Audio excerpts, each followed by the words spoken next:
Live from the Congress Center in London, England, it's theCUBE at MIT and the Digital Economy, the Second Machine Age.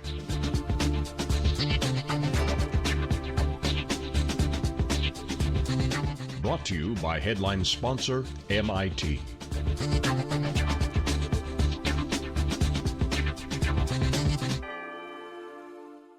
Hi everybody, welcome to London. This is Dave Vellante with Stu Miniman, and this is theCUBE. theCUBE goes out, we go to the events, we extract the signal from the noise. We're very pleased to be in London, the scene of the first machine age, but we're here to talk about the second machine age. Andrew McAfee and Erik Brynjolfsson. Gentlemen, first of all, congratulations on this fantastic book. It's been getting great acclaim. It's a wonderful book if you haven't read it. Andrew, maybe you could hold it up for our audience here, The Second Machine Age. And Dave, to start off, thanks to you for being able to pronounce both of our names correctly. That's just about unprecedented in the history of the Second Machine Age. I could probably even spell them. But, Whoa. Don't. So anyway, welcome. Really appreciate you guys coming on and appreciate the opportunity to talk about the book. So Andrew, I want to start with you. So why London? I mean, I talked about the first machine age. Why are we back here? One of the things we learned when we were writing the book is how big a deal technological progress is. And the way you learn that is by going back and looking at a lot of history and trying to understand what bent the curve of human history. If we look at how advanced our civilizations are, if we look at how many people there are in the world, if we look at GDP per capita around the world, amazingly enough, we have that data going back hundreds, sometimes thousands of years. And no matter what data you're looking at, you get the same story, which is that nothing happened until the Industrial Revolution. So for us, the start of the first machine age, for us it's a real thrill to come to London, to come to the UK, which was the birthplace of the Industrial Revolution and the first machine age, to talk about the second.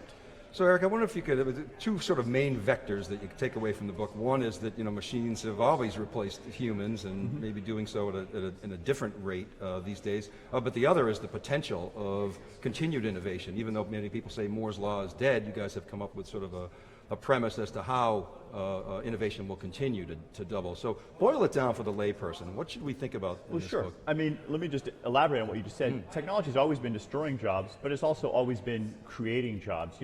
A couple centuries ago, 90% of Americans worked in agriculture, on farms. In 1900, it was down to about 41%, now it's less than 2%. All those people didn't simply become unemployed. Instead, new industries were invented by Henry Ford, Steve Jobs, Bill Gates, lots of other people, and people got, rather than unemployed, they became redeployed. One of the concerns is are we doing that fast enough this time around? We see a lot of bounty being created by technology. Global poverty rates are falling, record wealth in the United States, record GDP per person, but not everyone's participating in that, not everyone's sharing. The past 10, 15 years, we've actually, to our surprise, seen median income fall. That's the income of the person at the 50th percentile, even though the overall pie is getting bigger. And one of the reasons that we created the initiative on the digital economy was to try to crack that nut, understand what exactly is going on, how is technology behaving differently this time around than earlier eras, and part of that has to do with some of the unique characteristics of digital goods. Well, and your point in the book is that normally median income tracks productivity, and it's not this time around. Should we be concerned about that? I think we should be concerned about it. That's different than trying to stop or halt the course of technology. That's absolutely not something we should. We should be more concerned about that, right? we need to let technology move ahead. We need to let the innovation happen. And if we are concerned about some of the side effects or some of the consequences of that, fine, let's deal with those. You bring up what I think is one of the most important side effects to have our eye on, which is exactly as you say. When we look back for a long time, the average worker was taking home more pay, a higher standard of living, decade after decade, as their productivity improved, to the point that we started to think about that as an economic law. Your compensation is your marginal productivity. Fantastic. What we've noticed over the past couple decades, and I don't think it's a coincidence that we've noticed this as the computer age has accelerated, is that there's been a decoupling. The productivity continues to go up, but the wage, that average income, has stagnated. And dealing with that is one of our big challenges. So what do you tell your students? Become a superstar? I mean, not everybody can become a superstar. Well, our students can. Yeah, maybe they can. Fortunately, we teach sure. at But MIT. they all aspire to, right? And a lot of people focus on the way that technology has helped superstars reach global audiences. You know, I had one student, he wrote an app in about 2 or 3 weeks, he tells me, and within a few months he had reached 1 million people with that app. That's something that probably would have been impossible a couple of decades ago, but he was able to do that because he built it on top of the Facebook platform, which is on top of the internet, and a lot of other innovations that came before. So in some ways, it's never been easier to become a superstar and to reach literally not just millions, but even billions of people. But that's not the only successful path in the second machine age. There's also other categories where machines just aren't very good yet. One of the ones that comes to mind is interpersonal skills, whether that's coaching or picking up on other cues from people, nurturing people, caring for people, and there are a whole set of professions around those categories as well. You don't have to be some superstar programmer to be successful in those categories, and there are millions of jobs that are needed in those categories to take care of other people. So I think there's going to be a lot of ways to be successful in the second machine age. So I think that's really important, because the one takeaway that I don't like from people who have looked at our work is that only the amazing entrepreneurs or the people with 140 plus IQs are going to be successful in the second machine age. It's just not correct. As Eric says, the ability to negotiate, the ability to be empathetic to somebody, the ability to care for somebody, machines are lousy at these. They remain really important things to do. They remain economically valuable things to do. But I'm concerned that they won't remain lousy. If I'm a student listening, you said in your book, self-driving cars, a decade ago, even 5 years ago, so it can happen. So how do we predict what computers will and won't be good at? We basically don't. Our track record at doing that is actually fairly lousy. The mantra that I've learned is that objects in the future are closer than they appear. And the stuff that seemed like complete sci-fi or never going to happen keeps on happening. Now, that said, I am still going to be blown away the first time I see a computer-written novel that works, that I find compelling. That seems like a very human skill, but we are starting to see technologies that are good at recognizing human emotions, that can compose music, that can do art and paintings that I find pretty compelling. So never say never is another good mantra. I mean, right. If I look some of the examples lately, basic news, computers can do that really well. Right. IBM, the Watson machine can make recipes that we would have never thought of. Things that would be creative. Andy, in the technology space, a decade ago, computer science is where you tell everybody to go into. Today, is data scientist still like a hot opportunity for people to go in the technology space? Where is there some good opportunity? Whether or not that's what the job title on the business card is that's going to be hot. Being a numerate person, being able to work with large amounts of data, in particular, being able to work with huge amounts of data in a digital environment, in a computer, that skill's not going anywhere. You can think of jobs in 3 categories as related to technology. There are ones that are substitutes racing against machines. There are ones that are complements that are using technology. And then there are ones that just aren't really affected yet by technology. The first category you definitely want to stay away from. A lot of routine information processing work. Those are things machines can do well. Prepare yourself for a job as a payroll clerk. That's a really bad piece of advice these days. And we see that those jobs are disappearing, both in terms of the numbers of employment and the wages that they get.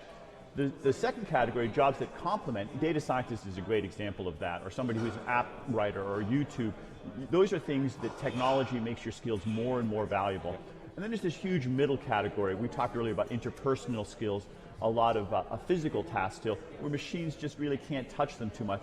Those are also categories that so far have held up. I didn't know it. Like middle school football coach is a job that's going to be around, a human job that's going to be around for a long time to come, because I have not seen a piece of technology that can inspire a group of 12 or 13-year-olds to go out there and play together as a team. Now, Eric has actually been a middle school football coach, and he actually used a lot of technology to help him get good at that job, to the point where you were a pretty successful middle school football coach. Yeah, we won a lot of games, and part of it was that we could learn from technology. We were able to break down films in ways that people never could have previously at the middle school level, because technology has made a lot of things much cheaper now.